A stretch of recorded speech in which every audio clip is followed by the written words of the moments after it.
Hi, young adults. For this video, you will need the parts of a neuron packet. You'll need your Module 11 notes, right? So your journal. And you'll need your Module 12 notes, which is your journal. The focus for this video is going to be going over the older structures of the brain, which is in Module 11. And we'll also talk about the limbic system, which is in Module 12. Okay? So this is the parts of a neuron packet we already annotated, and we are going to actually flip in this packet towards the back where we have diagrams of the brain. So this is the page that we're going to be working on today. Okay? Just so you know, on your test, you will have diagrams of the brain, and you will have to label different parts of the brain. Okay, so we are first going to start with the idea of the older structures of the brain. So when we're talking about older structures of the brain, we're talking about like in terms of the different brain parts, right? We've got the older structures, you've got the limbic system, and then we've got what I call the newer structures, which would be your cerebral cortex. In terms of evolution, right, we're talking about mammals evolving over time. People became more and more complex. So the most complex thinking actually happens in your cerebral cortex. So when we talk about the older structures of the brain, these are things that are going to allow for basic survival, right? Then we're going to layer that with the limbic system, which is going to be like things related to emotion. And then we'll talk about the cerebral cortex, which is where your higher level thinking is, but that'll happen in a different video. So we're going to talk about the older structures. I'm just going to write older structures of the brain, right? That's our focus with this first diagram. Okay, the older structures of the brain. And so we're going to start at the very bottom, if you will. And I just want to point out like what this piece is, right? This is your spinal cord, right? So your spinal cord goes up your back. It is protected. I'll put protected by vertebrae, right? It's protecting your spinal cord. And basically your spinal cord starts to thicken as it approaches your head. It's essentially what it is. So it's thickening, right? So you can actually feel, if you take your head and tilt your head back, you can actually feel the outside of your skull because that's what's protecting your brain. And you can feel kind of where the skull is. Where the skull's starting is like the basis kind of right here, where this is going to be protected by your skull. Okay, so you have your spinal cord, it's thickening, and kind of the first piece, if you will, is going to be this. So if you have some different colors, it would be a good idea to take them out. This kind of first jut out, right, the thickening of the spinal cord, this kind of first piece that juts out, this is your medulla. Sometimes it's referred to as the medulla oblongata. We're just going to call it the medulla, right? So this is the base of the brainstem. Okay, it's the base. It's literally the thickening of the spinal cord is going to thicken into the medulla. It's the base of the brainstem, and it controls heartbeat and breathing. Right? Heartbeat and breathing. Typically speaking, if someone was in a car accident and damaged this, it would probably be the most life-threatening, right? Damaging the medulla because it does control your heartbeat and breathing. Damaging this will be the most life-threatening thing that you could do. Okay? So this is going to be the first part of the older structure. So we'll go back up here. So older structures, right? The first one is the medulla. Okay. In addition to that, we'll keep kind of going up. I'm not entirely sure if this one was in your textbook or not, but it's this piece right here. Okay. In pink. And so I just want to label it. We'll put it over here. This is the pons. P-O-N-S. Okay. The pons is just above the medulla. And it helps coordinate movement. helps coordinate movement.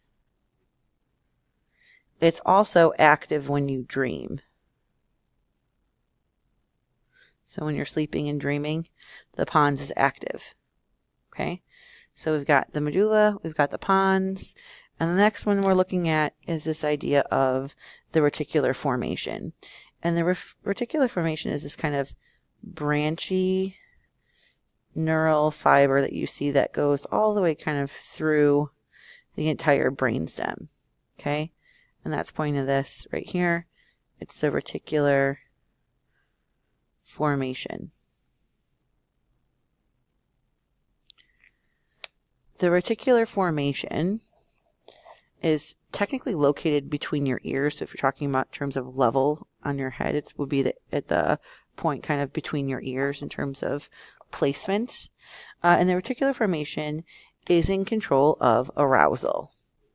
And in this case, we're talking about your level of alertness. Okay, so, you know, as young adults sometimes are talking in class when they're not supposed to be. When I say your name and you quickly like snap your head and look at me, that would be your reticular formation. It's your level of alertness. Okay, if this is damaged, say you're in a car accident and you damage your reticular formation, you would be in a coma, right? That's the kind of epitome here of not being alert, would be being in a coma. So we've got the medulla, the pons, the reticular formation, and the very last one, it's at the very top, is this piece, and that is the thalamus. Okay, the thalamus is at the very top of the brainstem. It's at the top of it's sitting on top of the brainstem. Technically speaking, it is not actually part of the brainstem. It's on top of the brainstem. And our lights went off in our classroom, so give me 1 minute. There we go. So the thalamus is sitting on top of the brainstem. It's not technically a part of the brainstem. Okay? And things that the thalamus does, we call it the sensory switchboard. Call it the sensory switchboard, except for it does not respond to smell. Okay? So there's no smell being responded to in the thalamus. So what does that mean if it's the sensory switchboard? Well, that means, remember, the brain is made up of interneurons, right? So this is your spinal cord. So interneurons are carrying information up your spinal cord, okay? And let's say that information is coming from vision, like your eyes, right? So it's about what you're seeing. So the idea is that those neurons are traveling up your spinal cord and they go to the thalamus.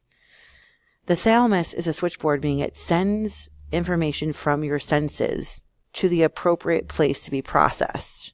Okay, so from the thalamus, if we're talking about vision, it's going to send information from the thalamus to the occipital lobe because that's where you process vision, right?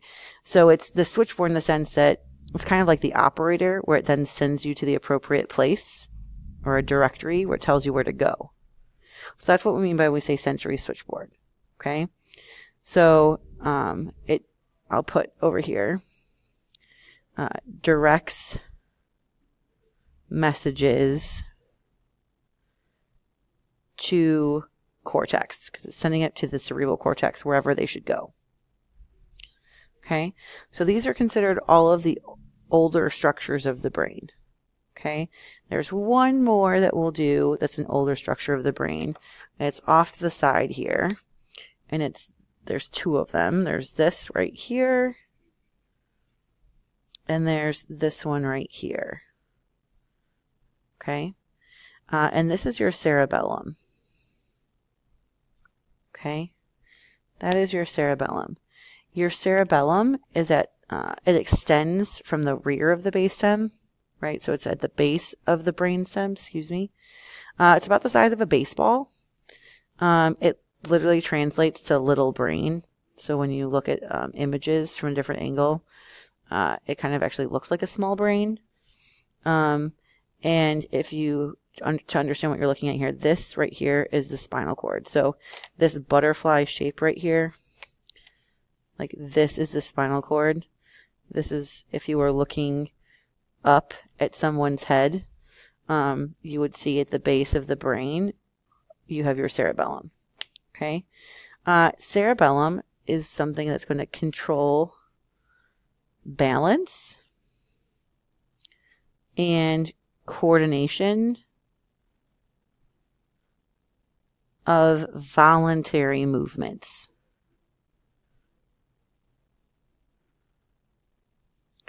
Control, balance, and coordination of voluntary movements. I always like to think of cerebellum as like balance. And we talk about voluntary movement. We'll stick with the scenario of getting in a car accident, right? You're in a car accident, and you damage your cerebellum. And let's say you were a guitar player. That was your job. Will you still be able to move your fingers to play guitar? Yes. Will you have the dexterity and the coordination that you had before? Most likely not, right? So that would be the cerebellum. Just kind of to do a little recap, right? The older structures of the brain, okay? It's made up of the medulla, thalamus, and pons, and all of those things are part of the brainstem. Then you have the reticular formation,